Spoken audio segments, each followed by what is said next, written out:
नमस्कार मु सुदर्शन मिश्र पुणी थे आपण समस्त को स्वागत करुच्ची एक गुरुत्वपूर्ण वीडियो माध्यम एक अमूल्य सुंदर कहानी माध्यम ए कहानी जो प्रत्येक मनीष कौन भी बयसर हूँ कौन भी अवस्था था निश्चित भाव में शुणु यह आप जीवन गोटे विराट परिवर्तन आणव आपण जीवन को भूल भाटर जीवारू वंचित कर मनीष जीवन गोटे विचित्र जन्म गोटे विचित्र यात्रा से जब मनीष थे भूल कर दिए पुणी थे फेरी आसवाई तो दीर्घ समय लगे आम पाखे एत समय ना आम बारंबार भूल करवा पुणी सुंदर रास्ता को आसवा भूल कर शिखा अपेक्षा ताठू सुंदर हूँ अमूल्य शिक्षा को समय क्रमे जाना ठीक समय जाना ताको जीवन में लगेगा गोटे निर्भूल सुंदर सफल जीवन काटिबा आम भारत वर्षर सर्वश्रेष्ठ कृति हूँ आमर अमूल्य शिक्षा आमर प्रकृत आध्यात्मिकता 5000-10,000 वर्ष पूर्व आमर गुणी पुरुष माने ज्ञानी पुरुष माने मुनि ऋषि माने जो अमूल्य शिक्षा कही जाइछन्ति ताको आमे आजिकाली आधुनिक समाज रे छोट बोली भाबुछन्ति किंतु आज पाश्चात्य देशर पंडित माने कोटी कोटी टंका खर्च करी सही जिनिस को बाहर करूछन्ति ता अर्थ एमाने कोटी कोटी टंका खर्च करी एत अध्यवसाय कर साला पर जो जिनिस को उन्मोचन करछन्ति कहछन्ति एई ठीक बोली ताको 10,000 वर्ष पूर्व 5,000 वर्ष पूर्व आम ज्ञानी पुरुष माने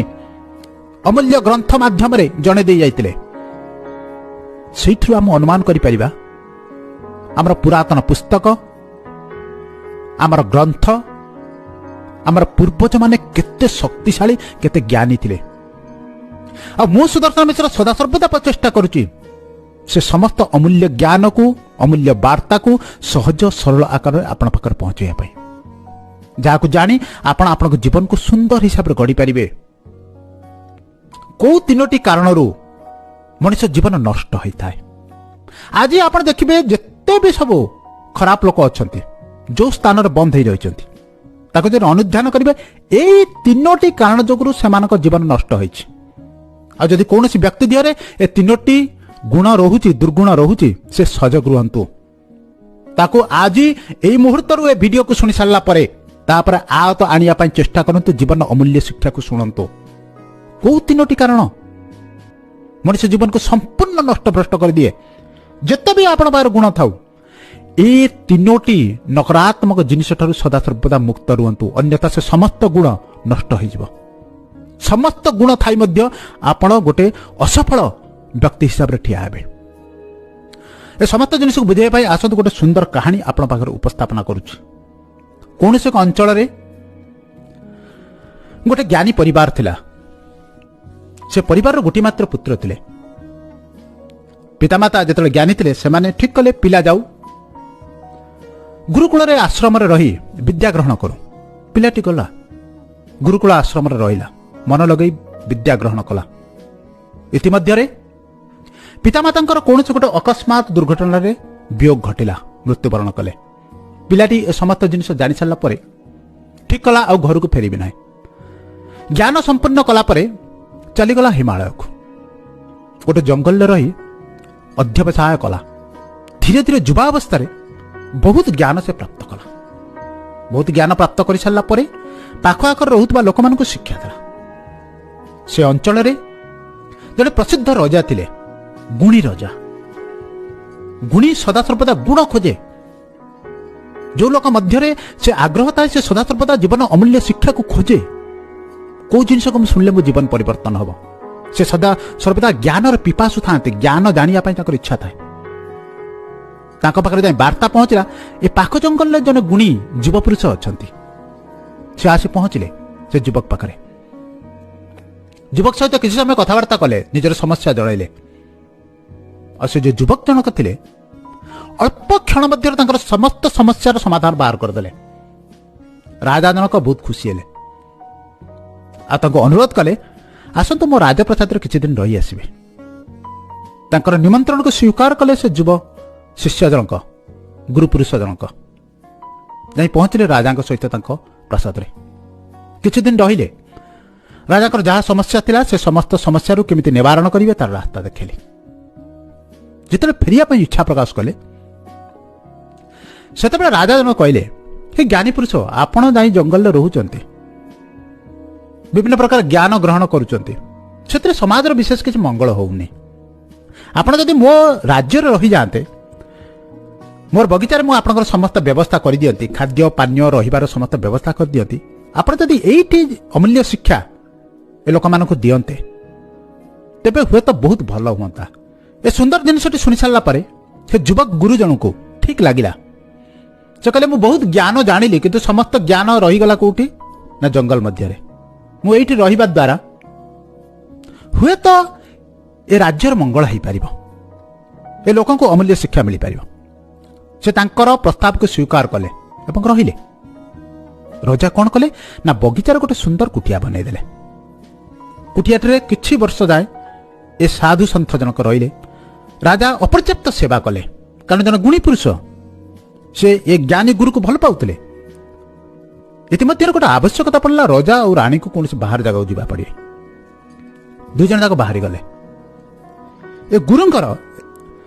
रक्षणाबेक्षण करने जड़े व्यक्ति को कहीगले व्यक्ति जनक 2-4 दिन रक्षणाबेक्षण करिछि तार देह खराब होला से किछि दिन जाए आसला नहीं कुटिया मध्य रहीगले किए ना एकुटिया ही रहीगले से युवक जनक निजक समस्त कार्य करिया पड़िला रंधाबड़ा पाखर आरंभ करी घर सफा पर्यंत समस्त जिनस करिया पड़ला किछि दिन चलीगला राजा रानी सहित फेरी आसिले आसी फेरी आस सारा पर जाई देखा कले क्या ना से गुरुजन को से युवक जनक एथर युवक जनक निया बाण हो गले अग्निबाण हो गले रागरे क्रोधरे कहले हे राजा तुम्हें जदि मोर रक्षणाबेक्षण न करि पारिबो मते एठी काई आनिल मते आनी एठी एकुटिया छाड़ देई गलो मो रक्षणाबेक्षण करिया पई केही नाथि तुम्हें मते प्रतिश्रुति दैथिलो मु आपनकर समस्त जिनिस प्रबंध करिबी किंतु एठी मते एकुटिया तुम्हें अवहेला करि छाड़ देई चली गलो राजा जनक क्षमा मागिले कहले ठीक अच्छे आगु को मोर भूल हम ना मु तो व्यवस्था कर दे जाइतिली मु जानि नथिली से व्यक्तिर देह खराब हो बोली से आसीबो नाही बोली इतिमध्य किछि दिन चलीगला पुणी थर राजा को बाहर को जीवा पड़िला राजा ठीक कले एथर मो गला पूर्व आउ गोटे व्यवस्था कर दे जेबी रानी को कहबी से समस्त जिनिस बुझे रानी ज्ञान को मध्य भल पाउतला कारण तांको स्वामी जेतले जन ज्ञानी पुरुष निश्चित भाव स्त्री ज्ञान प्रति आग्रह रहिबो से प्रत्येक दिन जाई देखाशुना करती कुटियार रोतबा से ज्ञानी पुरुष केमिति तांकर जीवन चली किछि दिन चलीगला दिने रानी आसी पारले नाही दिने 2 दिन चलीगला कुटियार रोतबा से पुरुष जनक से सन्थ जनक तांको मनरे प्रश्न आसला कौन असुविधा हला से धीरे धीरे जाई पहुंचले राज दरबार रे जाई जेतले पहुंचले देखिले राजांकर गुटिए मात्र अत्यंत सुंदर झील बसुची सुंदर कपड़ा पिंधि सज्जित होई बसी रही राजप्रसाद रे सेतबेले तांकर मन मस्तिष्क चहली गला तांका मन मध्य संपूर्ण रूपे घर करिगला राजार झील से फेरी आसिले कुटिया को सब बेले भाबिले से झीलटी कथा से सुंदर झीलटी कथा जिते खाद्य पानी दिगला आ खाइले ना धीरे धीरे मन मस्तिष्क भीतर गोटे विचार चलला मुझे केमिति प्राप्त करी केमिति पाइबी दुर्बल हेले पड़ी रहिले से कुटिया मध्य किछि दिन पर राजा आसी पुनश्च गुरु को देखा करिया पई आसिले युवा गुरुजन को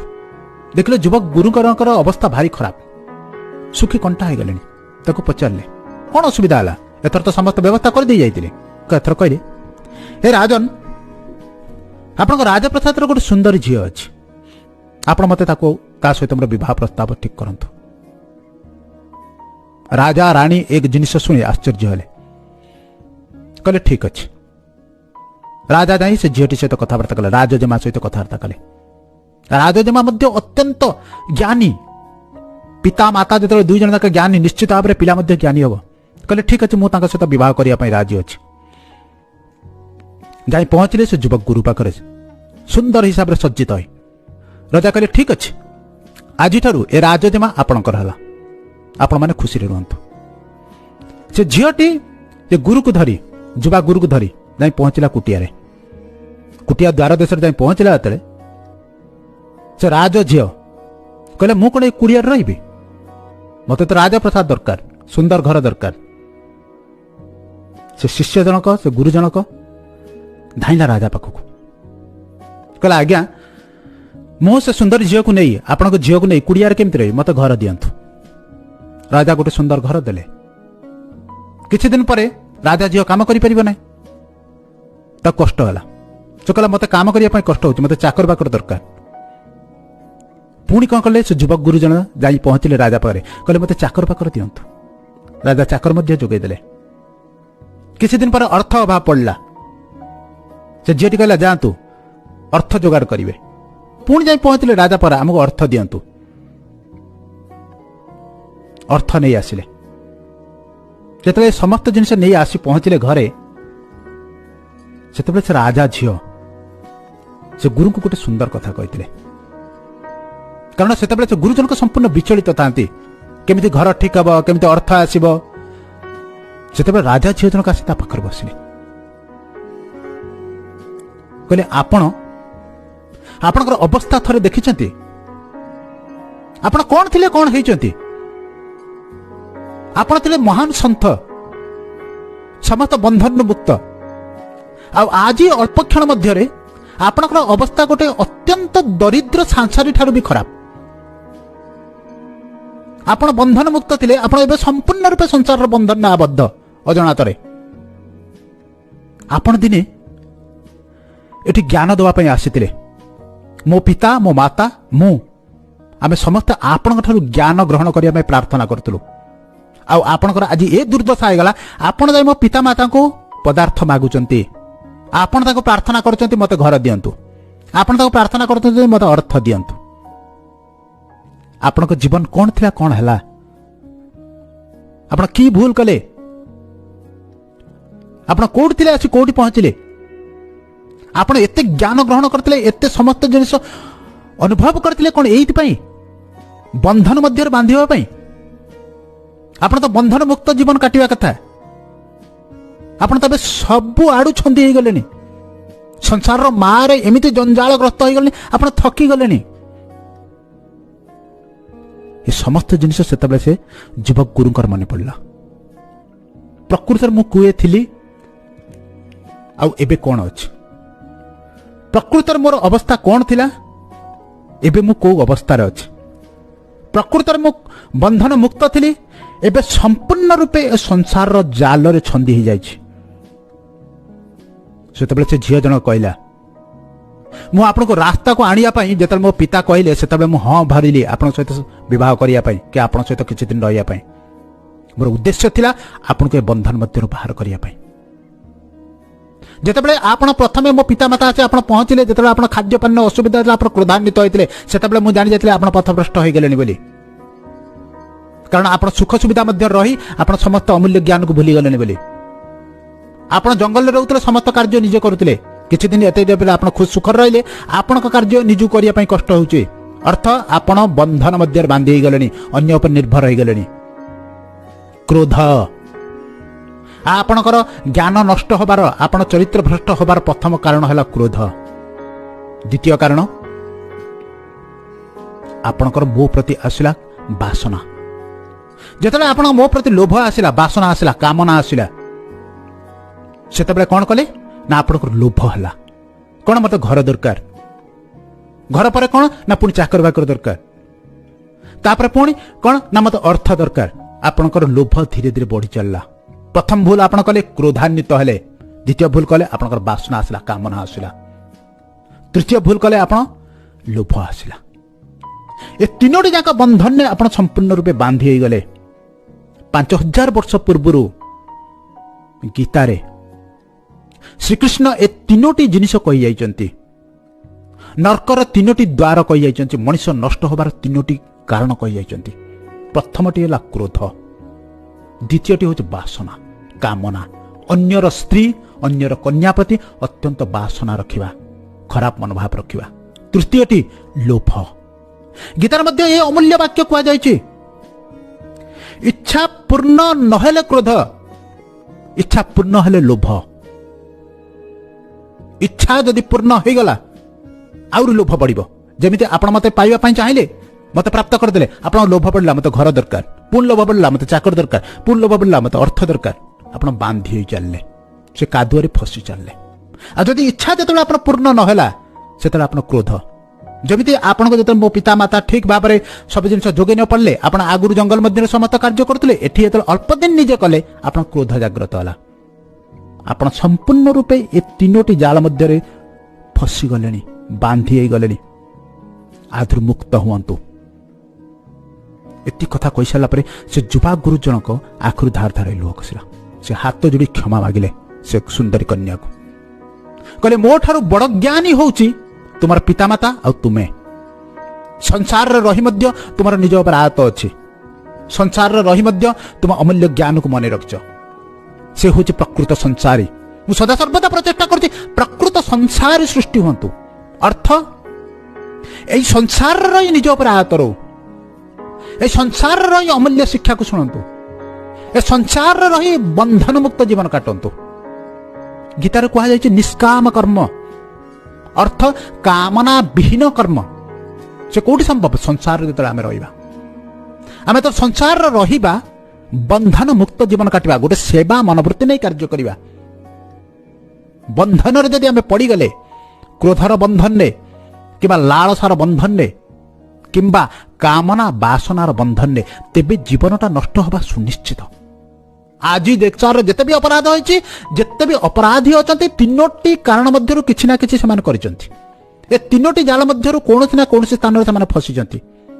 कहीं केते भी बड़ अपराधी हो केते भी बड़ अपराध करू ता पछर क्रोध थिबो अन्यथा ता पछर कौन स्त्री प्रति बासना थिबो अन्यथा अत्यंत लोभ थिबो ए तीनोटी कारण को सदा सर्वदा सजग रुहंतु जदि ए कौन गोटे भी दुर्गुण निज जीवन में प्रवेश करुच्ची ताठू दूरे रुहतु संसार रही अमूल्य जीवन काटंतु गोटे एमिति संसारी हुंतु संसार धर्म निभे पारुवे जीवन अमूल्य शिक्षा को जानी अपूर्व आध्यात्मिकता को जानी जीवन को मध्य सुदृढ़ करें आशा करुच्ची सुंदर कहानी आपण मानक पसंद आसथिबो ए कहानी जो तीनोटी अमूल्य शिक्षा अच्छी निश्चित भाव में जीवन में उपयोग करेंगे ए तीनोटी दुर्गुण ठारू सदा सर्वदा दूरे रहिबे जीवन अमूल्य शिक्षा को सदा सर्वदा निज जीवन में लगेबे ए वीडियो को लाइक करेंगे अन्य मान सहित शेयर करेंगे प्रथम थर मत सुनते चैनल को सब्सक्राइब करेंगे पुणी आपण मान सहित देखा किसी अमूल्य वार्ता माध्यम जीवन किसी अमूल्य शिक्षा माध्यम आज एति धन्यवाद।